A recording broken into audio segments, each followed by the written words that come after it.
ਸਤਿ ਸ਼੍ਰੀ ਅਕਾਲ। ਤੁਸੀਂ ਵੇਖ ਰਹੇ ਹੋ ਟੀਵੀ ਪੰਜਾਬ ਤੇ ਮੈਂ ਹਾਂ ਤੁਹਾਡੇ ਨਾਲ ਇੰਦਰਪ੍ਰੀਤ ਕੌਰ ਪੰਨੂ।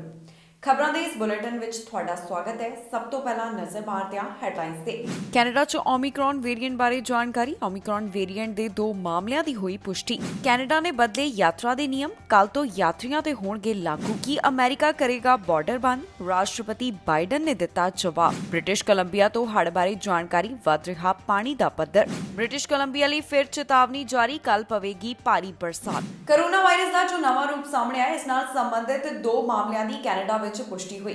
ਇਹ ਜੋ ਸਭ ਤੋਂ ਪਹਿਲਾਂ 2 ਮਾਮਲੇ ਦਰਜ ਕੀਤੇ ਗਏ ਸਨ, ਇਸ ਬਾਰੇ ਓਨਟਾਰੀਓ ਸਰਕਾਰ ਵੱਲੋਂ ਜਾਣਕਾਰੀ ਸਾਂਝੀ ਕੀਤੀ ਗਈ। ਉਹਨਾਂ ਵੱਲੋਂ ਦੱਸਿਆ ਗਿਆ ਕਿ ਇਹ ਯਾਤਰੀ ਨਾਈਜੀਰੀਆ ਤੋਂ ਯਾਤਰਾ ਕਰਕੇ ਵਾਪਸ ਆਏ ਸਨ, ਜਿਨ੍ਹਾਂ ਨੂੰ ਹੁਣ ਸੈਲਫ ਆਈਸੋਲੇਸ਼ਨ ਵਾਸਤੇ ਕਿਹਾ ਗਿਆ ਹੈ। ਕੋਰੋਨਾ ਵਾਇਰਸ ਦਾ ਜੋ ਨਵਾਂ ਰੂਪ ਸਾਹਮਣੇ ਆਇਆ, ਉਸਦੇ 2 ਮਾਮਲੇ ਕੈਨੇਡਾ ਵਿੱਚ ਵੀ ਸਾਹਮਣੇ ਆਏ ਨੇ। ਜੀ ਹਾਂ, ਕੈਨੇਡਾ ਵਿੱਚ ਕੋਵਿਡ ਦੇ ਨਵੇਂ ਓਮਿਕਰੌਨ ਵੇਰੀਐਂਟ ਦੇ ਮਾਮਲਿਆਂ ਦੀ ਪੁਸ਼ਟੀ ਹੋਈ ਹੈ। ਓਨਟਾਰੀਓ ਸਰਕਾਰ ਵੱਲੋਂ ਇਸ ਬਾਰੇ ਜਾਣਕਾਰੀ ਸਾਂਝੀ ਕਰਦਿਆਂ ਦੱਸਿਆ ਗਿਆ ਕਿ ਇੱਥੇ ਕੋਰੋਨਾ ਵਾਇਰਸ ਦੇ ਨਵੇਂ ਵੇਰੀਐਂਟ ਨਾਲ ਸੰਬੰਧਿਤ 2 ਮਾਮਲੇ ਦਰਜ ਕੀਤੇ ਗਏ। ਪ੍ਰੋਵਿੰਸ ਸਰਕਾਰ ਵੱਲੋਂ ਜਾਣਕਾਰੀ ਸਾਂਝੀ ਕੀਤੀ ਗਈ ਹੈ ਕਿ ਇਹ ਨਵੇਂ ਵੇਰੀਐਂਟ ਦੇ ਮਾਮਲੇ ਹਾਲ ਹੀ 'ਚ ਨਾਈਜੀਰੀਆ ਤੋਂ ਯਾਤਰਾ ਕਰਕੇ ਆਏ ਸਨ।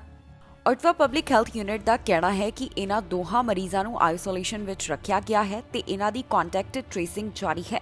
ਦੱਸੀਏ, ਕੈਨੇਡਾ ਵਿੱਚ ਇਹ ਓਮਿਕਰੌਨ ਵੇਰੀਐਂਟ ਨਾਲ ਜੁੜੇ ਪਹਿਲੇ ਮਾਮਲਿਆਂ ਦੀ ਪੁਸ਼ਟੀ ਹੋਈ ਹੈ। ਹਾਲ ਹੀ 'ਚ ਫੈਡਰਲ ਸਰਕਾਰ ਵੱਲੋਂ ਇਸ ਨਵੇਂ ਵੇਰੀਐਂਟ ਨੂੰ ਧਿਆਨ ਵਿੱਚ ਰੱਖਦਿਆਂ ਸਖਤੀ ਕੀਤੀ ਗਈ, ਜਿੱਥੇ ਉਹਨਾਂ ਵੱਲੋਂ ਵਿਦੇਸ਼ੀ ਯਾਤਰੀਆਂ ਉੱਪਰ ਰੋਕ ਲਗਾ ਦਿੱਤੀ ਗਈ ਹੈ। ਇਹ ਉਹ ਯਾਤਰੀ ਨੇ ਜਿਹੜੇ 14 ਦਿਨਾਂ ਵਿੱਚ ਦੱਖਣੀ ਅਫਰੀਕੀ ਦੇਸ਼ਾਂ ਦਾ ਸਫ਼ਰ ਕਰਕੇ ਆਏ। ਕੈਨੇਡਾ ਵਿੱਚ ਸ਼ੁੱਕਰਵਾਰ ਤੋਂ ਹੀ ਇਹ ਨਵੀਆਂ ਟਰੈਵਲ ਰੈਸਟ੍ਰਿਕਸ਼ਨ ਜਾਰੀ ਹੋ ਗਈਆਂ ਨੇ। ਸਭ ਤੋਂ ਪਹਿਲਾਂ ਇਹ ਨਵੇਂ ਵੇਰੀਐਂਟ ਬਾਰੇ ਸਾਊਥ ਅਫਰੀਕਾ ਦੇ ਸਾਇੰਟਿਸਟ ਵੱਲੋਂ ਜਾਣਕਾਰੀ ਸਾਂਝੀ ਕਰਦਿਆਂ ਦੱਸਿਆ ਗਿਆ ਸੀ ਕਿ ਇਸ ਨਾਲ ਸੰਬੰਧਿਤ ਮਾਮਲੇ ਸਾਹਮਣੇ ਆਏ ਹਨ। ਹੁਣ ਨਵਾਂ ਵੇਰੀਐਂਟ ਸਾਹਮਣੇ ਆਉਣ ਤੋਂ ਬਾਅਦ ਇੱਕ ਵਾਰ ਫਿਰ ਤੋਂ ਲੋਕਾਂ ਵਿੱਚ ਚਿੰਤਾ ਦਾ ਮਾਹੌਲ ਦੇਖਣ ਨੂੰ ਮਿਲ ਰਿਹਾ ਹੈ। ਕਈ ਦੇਸ਼ਾਂ ਵੱਲੋਂ ਯਾਤਰਾ ਸੰਬੰਧੀ ਮੁੜ ਤੋਂ ਪਾਬੰਦੀਆਂ ਲਗਾਈਆਂ ਜਾ ਰਹੀਆਂ ਨੇ। ਇਸ ਵੇਰੀਐਂਟ ਨੂੰ ਧਿਆਨ ਵਿੱਚ ਰੱਖਦਿਆਂ ਜਾਪਾਨ ਵੱਲੋਂ ਫੋਰਨ ਟਰੈਵਲਰਸ ਉੱਪਰ ਰੋਕ ਲਗਾ ਦਿੱਤੀ ਗਈ ਹੈ।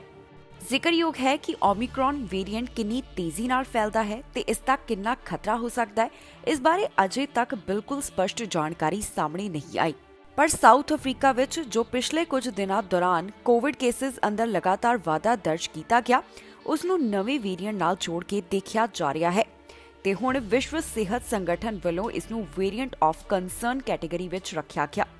ਹੁਣ ਕੋਰੋਨਾ ਵਾਇਰਸ ਦੇ ਨਵੇਂ ਰੂਪ ਦੇ ਮਾਮਲੇ ਜੋ ਸਾਹਮਣੇ ਆ ਰਹੇ ਹਨ, ਉਸ ਤੋਂ ਬਾਅਦ ਲਗਾਤਾਰ ਦੇਸ਼ਾਂ ਵੱਲੋਂ ਅਪੀਲ ਕੀਤੀ ਜਾ ਰਹੀ ਹੈ ਕਿ ਜਿਹੜੇ ਅਨਵੈਕਸੀਨੇਟਡ ਹਨ ਉਹ ਵੀ ਜਲਦ ਕੋਰੋਨਾ ਵੈਕਸੀਨ ਹਾਸਲ ਕਰ ਲੈਣ। ਹੈਲਥ ਆਫੀਸ਼ੀਅਲਸ ਵੱਲੋਂ ਜਾਣਕਾਰੀ ਦਿੱਤੀ ਗਈ ਹੈ ਕਿ ਉਹਨਾਂ ਵੱਲੋਂ ਲਗਾਤਾਰ ਇਸ ਵੇਰੀਐਂਟ ਨਾਲ ਸੰਬੰਧਿਤ ਚੈਕਿੰਗ ਕੀਤੀ ਜਾ ਰਹੀ ਹੈ ਤੇ ਉਹਨਾਂ ਵੱਲੋਂ ਇਸ ਦੇ ਉੱਪਰ ਨਜ਼ਰ ਬਣਾਈ ਹੋਈ ਹੈ। ਕੈਨੇਡਾ ਵਿੱਚ ਜਿਹੜੇ ਯਾਤਰੀ ਕੱਲ ਤੋਂ ਦਾਖਲ ਹੋਣਗੇ, ਉਹਨਾਂ ਉੱਪਰ ਨਵੇਂ ਨਿਯਮ ਲਾਗੂ ਹੋਣਗੇ। ਜੀ ਹਾਂ, ਯਾਤਰਾ ਸੰਬੰਧੀ ਨਵੇਂ ਨਿਯਮਾਂ ਦੀ ਸ਼ੁਰੂਆਤ ਕੈਨੇਡਾ ਵਿੱਚ ਕੱਲ ਤੋਂ ਹੋਣ ਜਾ ਰਹੀ ਹੈ, ਜਿਸ ਮੁਤਾਬਕ ਜਿਹੜੇ ਵੀ ਬਾਰਡਰ ਰਾਹੀਂ ਜਾਂ ਫਿਰ ਜਹਾਜ਼ ਦਾ ਸਫ਼ਰ ਕਰਕੇ ਯਾਤਰੀ ਕੈਨੇਡਾ ਆਉਣਗੇ, ਉਹਨਾਂ ਲਈ ਜ਼ਰੂਰੀ ਹੈ ਕਿ ਕੋਵਿਡ-19 ਵੈਕਸੀਨ ਦੇ ਦੋਨੋਂ ਸ਼ਾਟਸ ਲੱਗੇ ਹੋਣ। ਫੁੱਲੀ ਵੈਕਸੀਨੇਟਡ ਹੋਣਾ ਜ਼ਰੂਰੀ ਹੈ। ਇਸ ਬਾਰੇ ਹੋਰ ਕੀ ਡਿਟੇਲ ਹੈ, ਤੁਹਾਨੂੰ ਦੱਸਾਂਗੇ ਅਸੀਂ ਇਸ ਖਬਰ 'ਚ। ਕੈਨੇਡਾ 'ਚ ਯਾਤਰਾ ਸੰਬੰਧੀ ਨਵੇਂ ਨਿਯਮਾਂ ਦੀ ਸ਼ੁਰੂਆਤ ਕੱਲ ਤੋਂ ਹੋਣ ਜਾ ਰਹੀ ਹੈ। ਹੁਣ 30 ਨਵੰਬਰ ਤੋਂ ਕੈਨੇਡਾ ਵਿੱਚ ਜਿਹੜੇ ਯਾਤਰੀ ਦਾਖਲ ਹੋਣਗੇ, ਉਹਨਾਂ ਵਾਸਤੇ ਜ਼ਰੂਰੀ ਹੈ ਕਿ ਕੋਵਿਡ-19 ਵੈਕਸੀਨ ਦੇ ਦੋਨੋਂ ਸ਼ਾਟਸ ਲੱਗੇ ਹੋਣ। ਇਹ ਨਿਯਮ 12 ਸਾਲ ਅਤੇ ਇਸ ਤੋਂ ਵੱਧ ਉਮਰ ਵਾਲਿਆਂ ਤੇ ਲਾਗੂ ਹੋਣ ਜਾ ਰਿਹਾ ਹੈ। ਇਹ ਨਵਾਂ rule federally regulated transportation sector ਉੱਪਰ ਅਪਲਾਈ ਹੋਏਗਾ।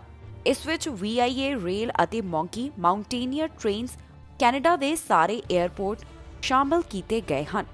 ਇਹ ਨਵਾਂ ਨਿਯਮ ਕਰੂਜ਼ ਸ਼ਿਪ, ਰੋਡ ਟਰਾਂਸਪੋਰਟੇਸ਼ਨ ਜਿਵੇਂ ਕਿ ਬੱਸਾਂ ਉੱਪਰ ਵੀ ਲਾਗੂ ਹੋਵੇਗਾ। ਦੱਸਣਯੋਗ ਹੈ ਕਿ ਕੈਨੇਡਾ ਵੱਲੋਂ ਪਿਛਲੇ ਮਹੀਨੇ ਨਵੇਂ ਨਿਯਮਾਂ ਦਾ ਐਲਾਨ ਕੀਤਾ ਗਿਆ ਸੀ, ਜਿਸ ਮੁਤਾਬਕ ਜਿਹੜੇ ਵੀ ਯਾਤਰੀ 30 ਨਵੰਬਰ ਤੋਂ ਕੈਨੇਡਾ ਵਿੱਚ ਦਾਖਲ ਹੋਣਗੇ, ਉਹਨਾਂ ਲਈ ਜ਼ਰੂਰੀ ਹੈ ਕਿ ਉਹ ਫੁੱਲੀ ਵੈਕਸੀਨੇਟਡ ਹੋਣ। ਕੈਨੇਡਾ ਪਹੁੰਚਣ ਤੇ ਉਹਨਾਂ ਨੂੰ ਪ੍ਰੂਫ ਆਫ ਵੈਕਸੀਨੇਸ਼ਨ ਦੇਣਾ ਹੋਏਗਾ।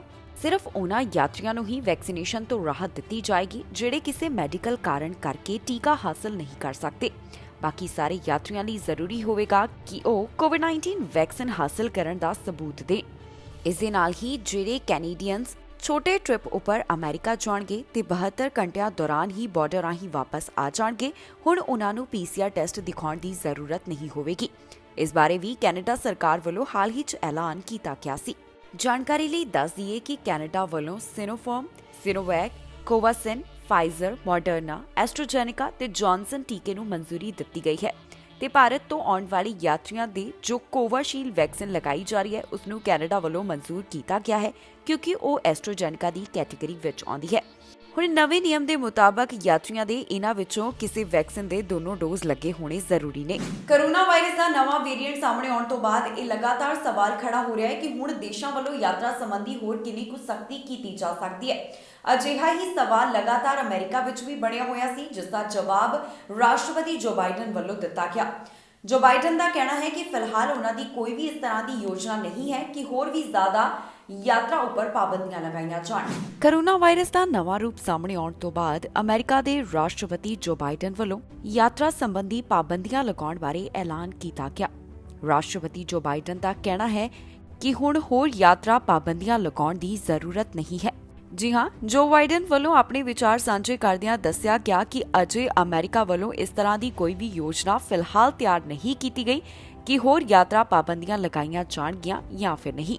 ਰਾਸ਼ਟਰਪਤੀ ਜੋ ਬਾਈਡਨ ਦਾ ਕਹਿਣਾ ਹੈ ਕਿ ਉਹ ਚਾਹੁੰਦੇ ਹਨ ਕਿ ਅਮਰੀਕਨਸ ਕੋਰੋਨਾ ਵਾਇਰਸ ਦੇ ਖਿਲਾਫ ਵੈਕਸੀਨ ਹਾਸਲ ਕਰਨ ਤੇ ਜੇ ਉਹ ਬੂਸਟਰ ਸ਼ਾਟ ਲਈ ਐਲੀਜੀਬਲ ਹਨ ਤਾਂ ਉਹਨਾਂ ਵੱਲੋਂ ਕੋਰੋਨਾ ਵਾਇਰਸ ਦਾ ਤੀਸਰਾ ਟੀਕਾ ਲਗਾਇਆ ਜਾਣਾ ਚਾਹੀਦਾ ਹੈ।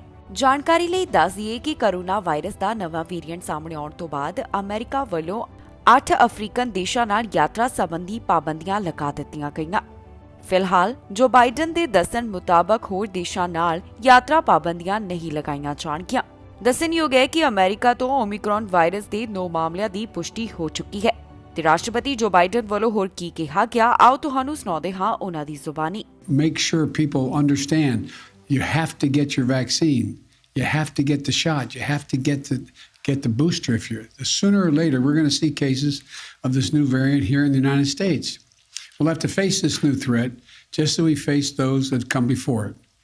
Today, there are 3 messages about the new variant that I want the American people to hear. First, this variant is a cause for concern, not a cause for panic. We have the best vaccine in the world, the best medicines, the best scientists, and we're learning more every single day. And we'll fight this variant with scientific and knowledgeable actions and speed, not chaos and confusion. We have more tools today to fight the variant than we've ever had before.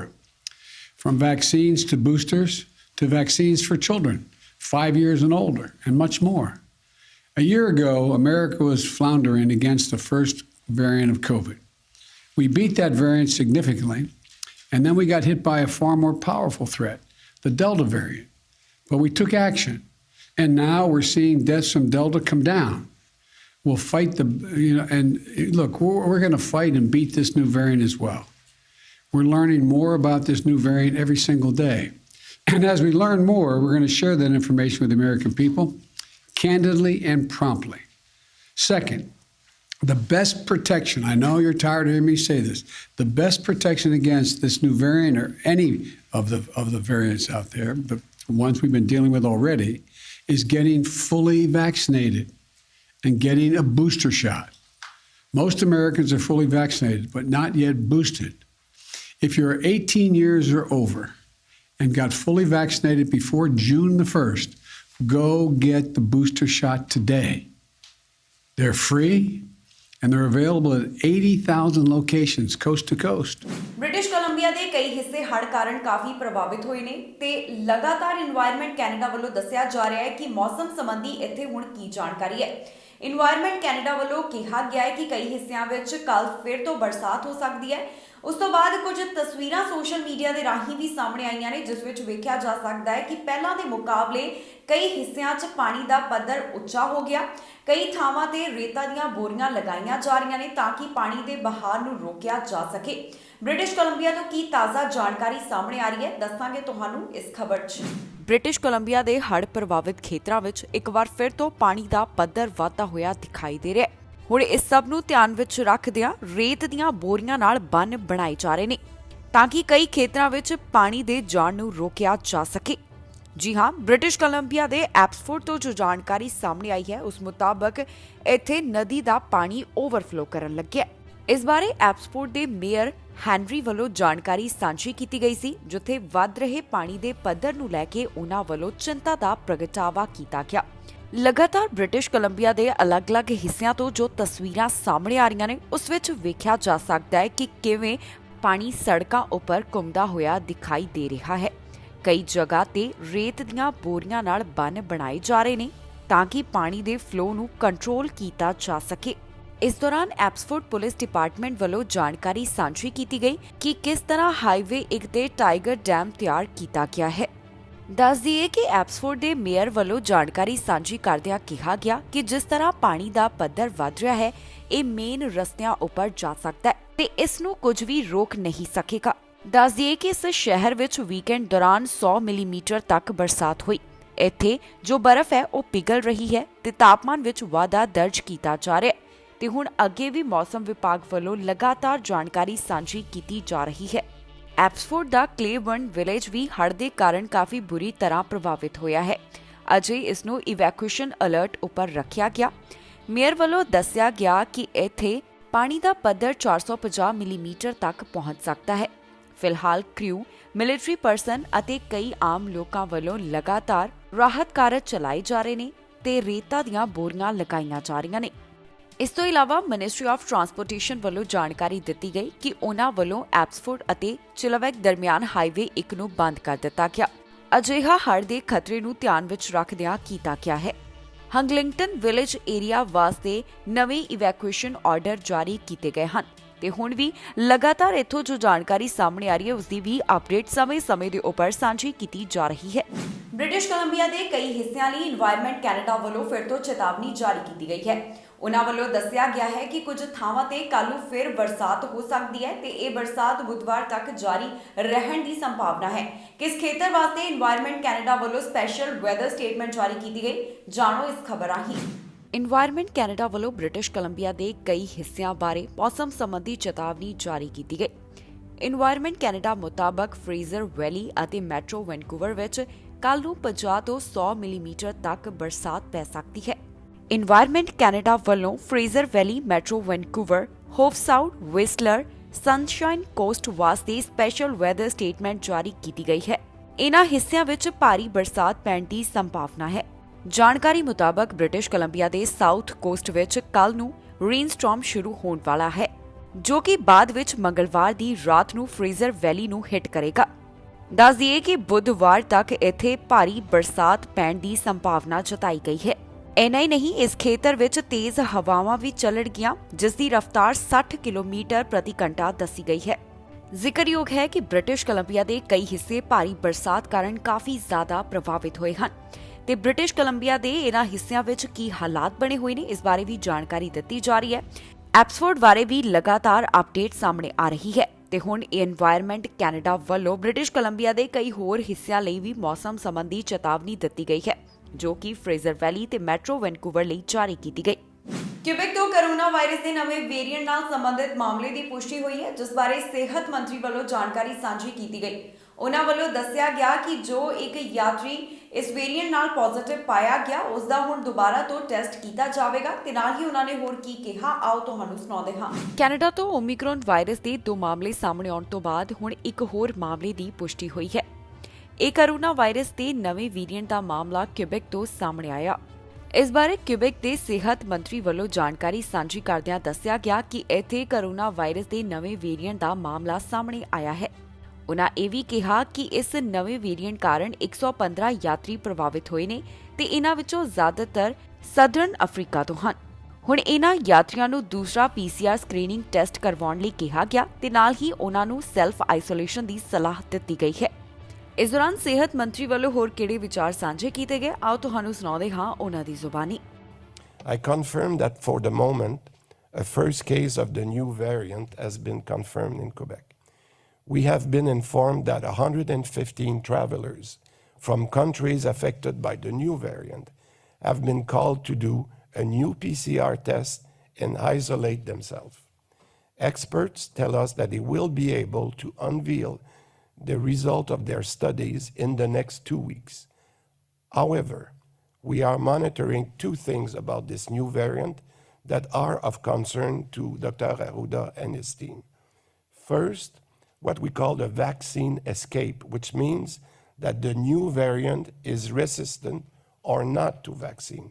The second point is, what if the virus is more virulent or more contagious? We need to check those two things. In the meantime, the federal government, and I want to thank them for this, they have been very, very rigorous, and they have tightened some measures to travelers last Friday. But for Quebecers who travel abroad and are therefore asked to remain extremely vigilant, because the requirement on returning from a trip could range rapidly. And I'm thinking of the one that are planning trips for the holidays, to really think about that before. We can see that the variant is starting to spread all over the world, so no matter where you travel, you must be careful.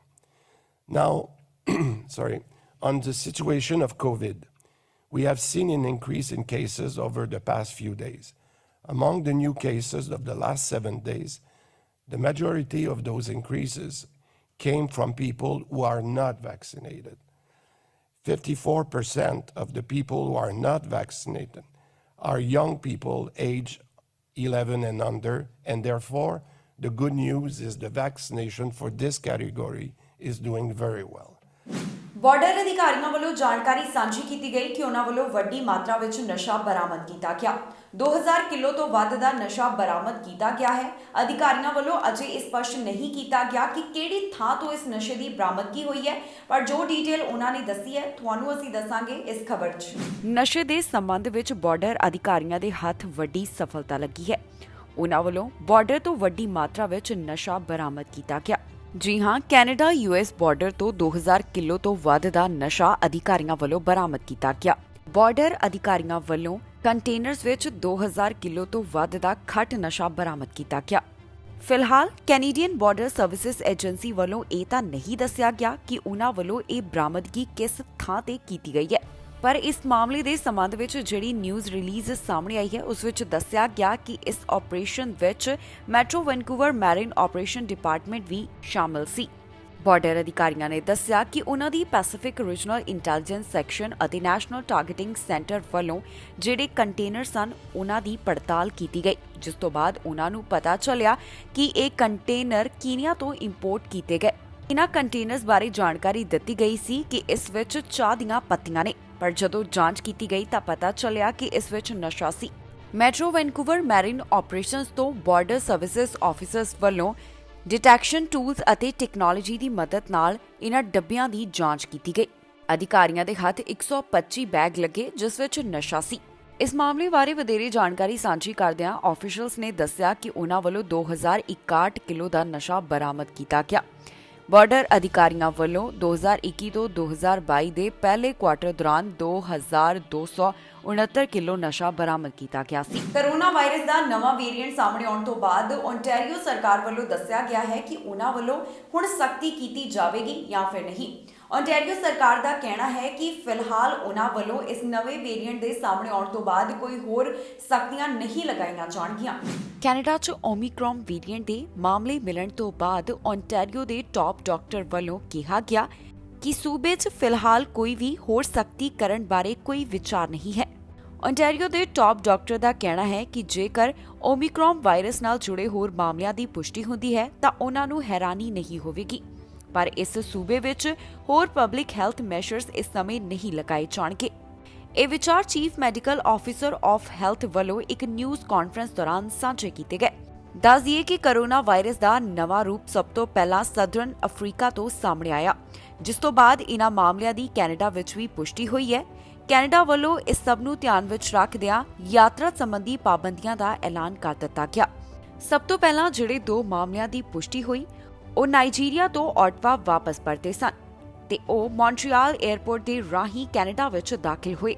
ਇਸ ਦੌਰਾਨ chief medical officer of health ਵੱਲੋਂ ਹੋਰ ਕੀ ਕਿਹਾ ਗਿਆ, ਆਓ ਤੁਹਾਨੂੰ ਸੁਣਾਉਂਦੇ ਹਾਂ ਉਹਨਾਂ ਦੀ ਜ਼ੁਬਾਨੀ। Yesterday, it was announced that Ontario has confirmed 2 cases of the Omicron variant of COVID-19. Both cases were reported in individuals in Ottawa with recent travel from Nigeria. Ottawa Public Health is working diligently on conducting case and contact management, and both individuals are in isolation. I want to reassure Ontarians that we are prepared and ready to respond to this or any other new variant. The Ontario COVID-19 Genomic Network is continuing to actively monitor for all potential variants circulating in the province, including the Omicron variant. And it is conducting genomic sequencing on 100% of eligible COVID-19 positive samples in Ontario. We also have the infrastructure in place to manage outbreaks, including high volume capacity for testing, with 230 assessment centers and community labs and over 500 pharmacies offering testing to those who need it. In order to rapidly identify and trace and isolate COVID-19 and its variants, we have already expanded eligibility for provincially funded COVID-19 PCR testing at all testing centers to individuals who have returned from or traveled in the following locations between November 1st and December 6th, 2021.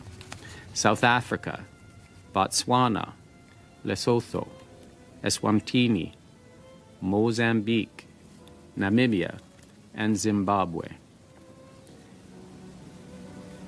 Asymptomatic family members and other household contacts of travelers are also eligible for testing. This list of travel locations may be updated as we learn more about the new variant and risk globally. Anyone experiencing symptoms of COVID-19, even if they are mild, is strongly recommended to get testing. ਸਰੀ ਤੋਂ ਗੋਲੀਆਂ ਚੱਲਣ ਦਾ ਮਾਮਲਾ ਸਾਹਮਣੇ ਆਇਆ, ਜਿਸ ਤੋਂ ਬਾਅਦ ਇੱਕ ਵਿਅਕਤੀ ਨੂੰ ਹਸਪਤਾਲ ਵਿੱਚ ਭਰਤੀ ਕਰਵਾਇਆ ਗਿਆ। ਪੁਲਿਸ ਵੱਲੋਂ ਜੋ ਇਸ ਬਾਰੇ ਜਾਣਕਾਰੀ ਸਾਂਝੀ ਕੀਤੀ ਗਈ, ਉਸ ਵਿੱਚ ਅਜੇ ਉਹਨਾਂ ਨੇ ਪੀੜਤ ਦਾ ਨਾਮ ਚੰਦਕ ਨਹੀਂ ਕੀਤਾ। ਪੁਲਿਸ ਦਾ ਕਹਿਣਾ ਹੈ ਕਿ ਅਜੇ ਇਸ ਮਾਮਲੇ ਦੀ ਜਾਂਚ ਜਾਰੀ ਹੈ। ਸਰੀ 'ਚ ਗੋਲੀਆਂ ਚੱਲਣ ਦੀ ਖਬਰ ਸਾਹਮਣੇ ਆਈ ਹੈ, ਜਿਸ ਤੋਂ ਬਾਅਦ ਇੱਕ ਵਿਅਕਤੀ ਨੂੰ ਹਸਪਤਾਲ ਵਿੱਚ ਭਰਤੀ ਕਰਵਾਇਆ ਗਿਆ। ਪੁਲਿਸ ਵੱਲੋਂ ਸਾਂਝੀ ਕੀਤੀ ਗਈ ਜਾਣਕਾਰੀ ਮੁਤਾਬਕ ਸਰੀ 'ਚ ਕਈ ਗੋਲੀਆਂ ਚੱਲਣ ਦੀ ਵਾਰਦਾਤ ਸਾਹਮਣੇ ਆਈ। ਇਸ ਦੌਰਾਨ ਇੱਕ 45 ਸਾਲਾ ਵਿਅਕਤੀ ਜ਼ਖਮੀ ਹੋਇਆ ਹੈ, ਜਿਸ ਨੂੰ ਰਾਇਲ ਕੋਲੰਬੀਅਨ ਹਸਪਤਾਲ ਵਿੱਚ ਭਰਤੀ ਕਰਵਾਇਆ ਗਿਆ। ਪੁਲਿਸ ਦੇ ਦੱਸਣ ਮੁਤਾਬਕ ਇਹ ਗੋਲੀਬਾਰੀ ਦਾ ਮਾਮਲਾ 137 ਸਟਰੀਟ ਦੇ 9600 ਬਲਾਕ ਤੋਂ ਸਾਹਮਣੇ ਆਇਆ। ਇਸ ਬਾਰੇ ਪੁਲਿਸ ਦਾ ਕਹਿਣਾ ਹੈ ਕਿ ਪੀੜਤ ਪੁਲਿਸ ਨੂੰ ਜਾਣਕਾਰ ਸੀ, ਜਿਸ ਨੂੰ ਹਸਪਤਾਲ ਵਿੱਚ ਭਰਤੀ ਕਰਵਾਇਆ ਗਿਆ। ਫਿਲਹਾਲ ਉਨ੍ਹਾਂ ਵੱਲੋਂ ਸਸਪੈਕਟ ਬਾਰੇ ਕੋਈ ਵੀ ਡੀਟੇਲ ਸਾਂਝੀ ਨਹੀਂ ਕੀਤੀ ਗਈ। ਹੁਣ ਜਨਰਲ ਇਨਵੈਸਟੀਗੇਸ਼ਨ ਯੂਨਿਟ ਅਤੇ ਸੀਰੀਅਸ ਕ੍ਰਾਈਮ ਯੂਨਿਟ ਵੱਲੋਂ ਇਕੱਠਿਆਂ ਸਸਪੈਕਟ ਦੀ ਭਾਲ ਕਰਨ ਦੀ ਕੋਸ਼ਿਸ਼ ਕੀਤੀ ਜਾ ਰਹੀ ਹੈ। ਦੱਸ ਦਈਏ ਕਿ ਇਹ ਮਾਮਲਾ ਸਾਹਮਣੇ ਆਉਣ ਤੋਂ ਬਾਅਦ ਸਰੀ ਤੋਂ ਜਿਹੜੇ ਇਸ ਸਾਲ ਗੋਲੀਬਾਰੀ ਦੇ ਮਾਮਲੇ ਸਾਹਮਣੇ ਆਏ, ਉਸ ਦੀ ਗਿਣਤੀ 48 ਉੱਪਰ ਪਹੁੰਚ ਗਈ।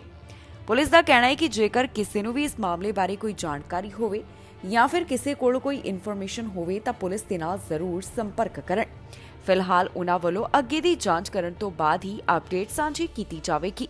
ਇਸ ਖਬਰ 'ਚ ਜਾਣਕਾਰੀ ਤੁਹਾਡੇ ਨਾਲ ਸਾਂਝੀ ਕਰਾਂਗੇ ਕਿ ਕੈਨੇਡਾ ਦੇ ਕਿਸ ਹਿੱਸੇ ਤੋਂ ਕਿੰਨੇ ਕੋਰੋਨਾ ਵਾਇਰਸ ਦੇ ਮਾਮਲੇ ਸਾਹਮਣੇ ਆਏ। ਕੈਨੇਡਾ ਵਿੱਚ ਇਸ ਸਮੇਂ ਕੋਰੋਨਾ ਵਾਇਰਸ ਦੇ ਕੀ ਹਾਲਾਤ ਬਣੇ ਹੋਏ ਨੇ, 24 ਘੰਟਿਆਂ ਦੌਰਾਨ ਕਿੰਨੇ ਸੂਬਿਆਂ ਤੋਂ ਮਾਮਲੇ ਦਰਜ ਕੀਤੇ ਗਏ, ਦੱਸਾਂਗੇ ਤੁਹਾਨੂੰ ਇਸ ਖਬਰ 'ਚ। ਓਨਟਾਰੀਓ ਤੋਂ 24 ਘੰਟਿਆਂ ਦੌਰਾਨ 788 ਕੋਰੋਨਾ ਦੇ ਮਾਮਲੇ ਸਾਹਮਣੇ ਆਏ ਨੇ ਤੇ ਇਹਨਾਂ 24 ਘੰਟਿਆਂ ਦੌਰਾਨ 3 ਮੌਤਾਂ ਇਸ ਵਾਇਰਸ ਕਾਰਨ ਹੋ ਗਈਆਂ। ਹੁਣ ਤੱਕ ਸੂਬੇ 'ਚ ਇਸ ਵਾਇਰਸ ਨਾਲ ਸੰਬੰਧਿਤ 6,17,803 ਮਾਮਲਿਆਂ ਦੀ ਪੁਸ਼ਟੀ ਹੋ ਚੁੱਕੀ ਹੈ, ਜਿਹੜੇ 24 ਘੰਟਿਆਂ ਦੌਰਾਨ ਮਾਮਲੇ ਦਰਜ ਕੀਤੇ ਗਏ। ਇਹਨਾਂ ਵਿੱਚ 788 ਅਨਵੈਕਸੀਨੇਟਡ, 27 ਪਾਰਸ਼ਲੀ ਵੈਕਸੀਨੇਟਡ ਤੇ 315 ਅਨਵੈਕਸੀਨੇਟਡ ਸ਼ਾਮਿਲ ਨੇ। ਇਹਨਾਂ 24 ਘੰਟਿਆਂ ਦੌਰਾਨ ਹੀ ਟੋਰਾਂਟੋ ਤੋਂ 106, ਵਿੰਡਸਰ ਐਸੈਕਸ ਤੋਂ 84, ਸਿਮਕੋ ਤੋਂ 80, ਪੀਲ ਰਿਜਨ ਤੋਂ 49, ਯਾਰਕ ਰਿਜਨ ਤੋਂ 48 ਮਾਮਲਿਆਂ ਦੀ ਪੁਸ਼ਟੀ ਹੋਈ ਹੈ। ਸੂਬੇ 'ਚ ਹੁਣ ਤੱਕ ਕੁੱਲ 9,997 ਮੌਤਾਂ ਇਸ ਵਾਇਰਸ ਕਾਰਨ ਹੋ ਚੁੱਕੀਆਂ ਨੇ।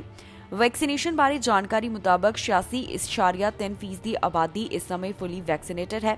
99.7% ਦੀ ਆਬਾਦੀ ਵੱਲੋਂ ਕੋਵਿਡ-19 ਵੈਕਸੀਨ ਦੀ ਇੱਕ ਡੋਜ਼ ਹਾਸਲ ਕੀਤੀ ਗਈ ਹੈ। ਓਨਟਾਰੀਓ 'ਚ ਰਿਕਵਰਡ ਕੇਸਿਸ ਦੀ ਗਿਣਤੀ 6,09,090 ਹੈ ਤੇ ਐਕਟਿਵ ਕੇਸਿਸ ਦੀ ਗਿਣਤੀ 6,816 ਦੱਸੀ ਗਈ। ਹੈਲਥ ਮਿਨਿਸਟਰੀ ਵੱਲੋਂ ਸਾਂਝੀ ਕੀਤੀ ਗਈ ਜਾਣਕਾਰੀ ਮੁਤਾਬਕ ਹਸਪਤਾਲ ਵਿੱਚ 145 ਮਰੀਜ਼ ਹਨ ਤੇ ਇੰਟੈਂਸਿਵ ਕੇਅਰ ਅਧੀਨ 148 ਮਰੀਜ਼ਾਂ ਦਾ ਅੰਕੜਾ ਦੱਸਿਆ ਗਿਆ। ਕਿਊਬਿਕ ਤੋਂ 24 ਘੰਟਿਆਂ ਦੌਰਾਨ 700 ਤੋਂ ਵੱਧ ਮਾਮਲੇ ਦਰਜ ਕੀਤੇ ਗਏ। ਇਨ੍ਹਾਂ 24 ਘੰਟਿਆਂ ਦੌਰਾਨ ਸੂਬੇ ਤੋਂ 756 ਕੋਰੋਨਾ ਦੇ ਮਾਮਲੇ ਸਾਹਮਣੇ ਆਏ ਤੇ 2 ਮੌਤਾਂ ਇਸ ਵਾਇਰਸ ਕਾਰਨ ਹੋ ਗਈਆਂ। ਹੁਣ ਤੱਕ ਇਸ ਕੋਰੋਨਾ ਵਾਇਰਸ ਦੇ ਕੁੱਲ 4,47,387 ਮਾਮਲਿਆਂ ਦੀ ਪੁਸ਼ਟੀ ਹੋ ਚੁੱਕੀ ਹੈ ਤੇ 11,576 ਮੌਤਾਂ ਇਸ ਵਾਇਰਸ ਕਾਰਨ ਹੋ ਗਈਆਂ ਨੇ। ਹਸਪਤਾਲ ਵਿੱਚ 226 ਮਰੀਜ਼ ਨੇ, ਜਿਨ੍ਹਾਂ ਵਿੱਚੋਂ 45 ਇੰਟੈਂਸਿਵ ਕੇਅਰ ਅਧੀਨ ਹਨ। ਵੈਕਸੀਨੇਸ਼ਨ ਬਾਰੇ ਆਈ ਜਾਣਕਾਰੀ ਮੁਤਾਬਕ 85% ਆਬਾਦੀ ਵੱਲੋਂ ਕੋਵਿਡ-19 ਵੈਕਸੀਨ ਦੀ ਇੱਕ ਡੋਜ਼ ਹਾਸਲ ਕੀਤੀ ਗਈ ਤੇ 81% ਦੀ ਆਬਾਦੀ ਉਹ ਹੈ ਜਿਨ੍ਹਾਂ ਵੱਲੋਂ ਕੋਵਿਡ-19 ਵੈਕਸੀਨ ਦੀਆਂ ਦੋਨੋਂ ਡੋਜ਼ ਹਾਸਲ ਕੀਤੀਆਂ ਗਈਆਂ ਹਨ। ਕੈਨੇਡਾ 'ਚ ਹੁਣ ਤੱਕ ਕੁੱਲ 1.7 ਮਿਲੀਅਨ ਤੋਂ ਵੱਧ ਕੋਰੋਨਾ ਦੇ ਮਾਮਲੇ ਸਾਹਮਣੇ ਆ ਚੁੱਕੇ ਨੇ। 29,648 ਮੌਤਾਂ ਇਸ ਵਾਇਰਸ ਕਾਰਨ ਹੋ ਗਈਆਂ। ਐਕਟਿਵ ਕੇਸਿਸ ਦੀ ਗਿਣਤੀ 26,877 ਹੈ, ਜਿਨ੍ਹਾਂ ਵਿੱਚੋਂ ਮਾਈਲਡ ਕੰਡੀਸ਼ਨ ਵਿੱਚ 26,397 ਨੇ ਤੇ ਸੀਰੀਅਸ ਕੰਡੀਸ਼ਨ ਵਿੱਚ ਮਰੀਜ਼ਾਂ ਦੀ ਗਿਣਤੀ 480 ਦੱਸੀ ਗਈ। ਇਸ ਦੇ ਨਾਲ ਹੀ ਕੈਨੇਡਾ 'ਚ ਰਿਕਵਰਡ ਕੇਸਿਸ ਦਾ ਅੰਕੜਾ 1.7 ਮਿਲੀਅਨ ਤੋਂ ਵੱਧ ਦਾ ਹੈ। ਇਸ ਦੇ ਨਾਲ ਹੀ ਜਾਂਦੇ ਇੱਕ ਵਾਰ ਫਿਰ ਤੋਂ ਨਜ਼ਰ ਮਾਰਦੇ ਹਾਂ ਅੱਜ ਦੀਆਂ ਹੈਡਲਾਈਨਸ ਤੇ। ਕੈਨੇਡਾ 'ਚ ਓਮਿਕਰੌਨ ਵੇਰੀਐਂਟ ਬਾਰੇ ਜਾਣਕਾਰੀ। ਓਮਿਕਰੌਨ ਵੇਰੀਐਂਟ ਦੇ 2 ਮਾਮਲਿਆਂ ਦੀ ਹੋਈ ਪੁਸ਼ਟੀ। ਕੈਨੇਡਾ ਨੇ ਬਦਲੇ ਯਾਤਰਾ ਦੇ ਨਿਯਮ, ਕੱਲ ਤੋਂ ਯਾਤਰੀਆਂ ਤੇ ਹੋਣਗੇ ਲਾਗੂ। ਕੀ ਅਮਰੀਕਾ ਕਰੇਗਾ ਬਾਰਡਰ ਬੰਦ? ਰਾਸ਼ਟਰਪਤੀ ਬਾਈਡਨ ਨੇ ਦਿੱਤਾ ਜਵਾਬ। ਬ੍ਰਿਟਿਸ਼ ਕੋਲੰਬੀਆ ਤੋਂ ਹੜ੍ਹ ਬਾਰੇ ਜਾਣਕਾਰੀ। ਵੱਧ ਰਿਹਾ ਪਾਣੀ ਦਾ ਪੱਧਰ। ਬ੍ਰਿਟਿਸ਼ ਕੋਲੰਬੀਆ ਲਈ ਫਿਰ ਚੇਤਾਵਨੀ ਜਾਰੀ, ਕੱਲ ਪਵੇਗੀ ਭਾਰੀ ਬਰਸਾਤ। ਖਬਰਾਂ ਦੇ ਇਸ ਬੁਲੇਟਿਨ ਵਿੱਚ ਇੰਨਾ ਹੀ। ਨਵੀਆਂ ਤੇ ਤਾਜ਼ੀਆਂ ਖਬਰਾਂ ਲੈ ਕੇ ਫਿਰ ਤੋਂ ਹਾਜ਼ਰ ਹੋਵਾਂਗੇ। ਫਿਲਹਾਲ ਮੈਨੂੰ ਇੰਦਰਪ੍ਰੀਤ ਕੌਰ ਪੰਨੂ ਨੂੰ ਦਿਓ ਇਜਾਜ਼ਤ ਤੇ ਤੁਸੀਂ ਵੇਖਦੇ ਰਹੋ ਟੀਵੀ ਪੰਜਾਬ।